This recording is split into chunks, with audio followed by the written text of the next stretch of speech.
COVID-19 diketahui saya tidak bermaksud untuk membicara tentang perkembangan kesan dan dampak yang negatif kepada ekonomi Malaysia dan ekonomi dunia kerana ini semua disepakati. Namun seperti mana dikatakan oleh pujangga penyair W.B. Yeats, keadaan itu memang gawat. Things fall apart.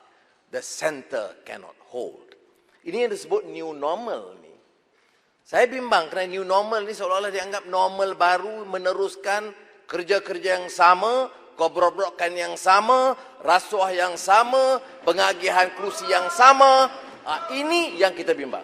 New normal ini patutnya dalam konteks pakar ekonomi pernah menyebut dalam menangani masalah krisis, Dr. Schumpeter, gale of creative destruction. Kita tahu ada destruction.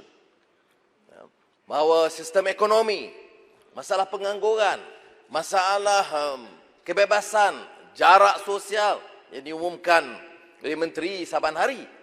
Tahniah juga kerana kesungguhan.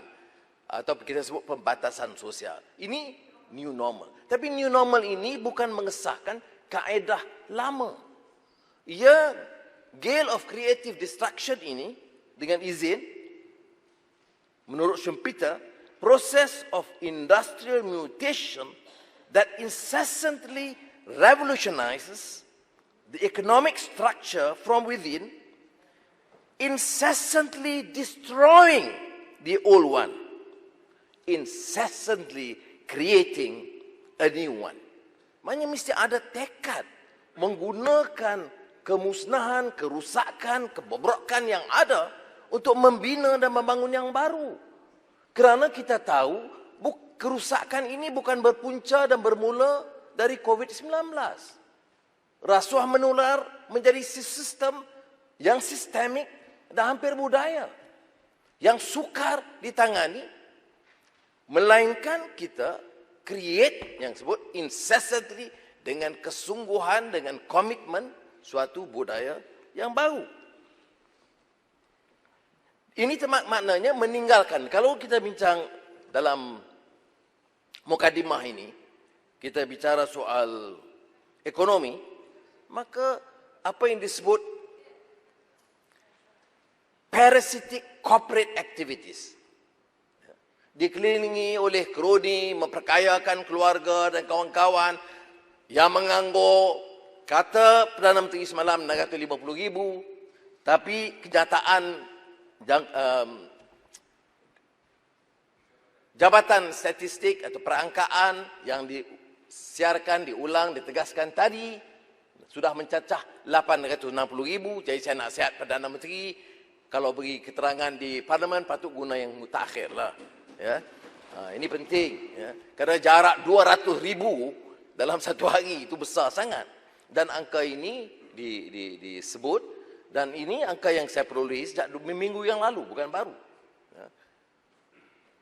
Dalam keadaan pengangguran begitu meluas, orang nak makan pun susah. Usaha-usaha package rangsangan membantu, saya akui, yang dilakukan oleh kerajaan. Jabatan-jabatan kerajaan, NGO, dengan usaha gigih mereka, ahli-ahli parlimen, ahli Dewan Undangan Negeri, berikhtiar menyampaikan makanan. Tetapi pimpinan negara dalam incessantly creating new era ini adalah usaha gigih menambah jumlah menteri dan menambah jawatan GLC. Saya ingin mengingatkan, ini saya faham yang dapat jawatan pun banyak kawan-kawan saya dan saya tahniah dengan jawatan. Tetapi saya kena ingat, orang menganggur mencecah kalau dijangka unjuran akhir tahun mungkin 1 juta. Tapi kita tumpu perhatian untuk mengagihkan kekayaan. Sebab itu dalam meneliti ucapan dan banyak pandangan-pandangan yang saya setuju dan akur dari Pontian dan Pasir Mas.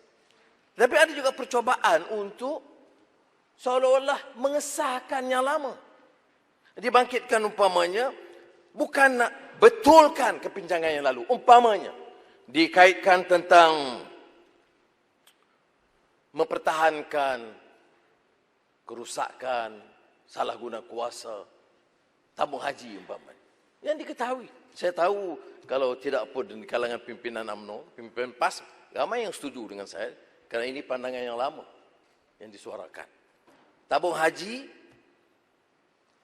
ya setuju. Wajar diberi disiasat dengan telus. Bukan untuk memfitnah, bukan untuk mencari alasan-alasan, mengesahkan kesalahan-kesalahan yang lalu. Jadi saya harap Menteri Agama akan menggunakan ruang dalam menjawab nanti, insya-Allah. Berikan pandangan yang benar. Apa yang berlaku, kecurangan yang berlaku, kerana ini adalah badan amanah umat Islam, amanah orang Melayu. Kalau ini pernah berlaku dalam tabung haji, bayangkan bagaimana kita nak incessantly creating a new age, a new era dengan mempertahankan keborokan yang lama. Sebelum lalu.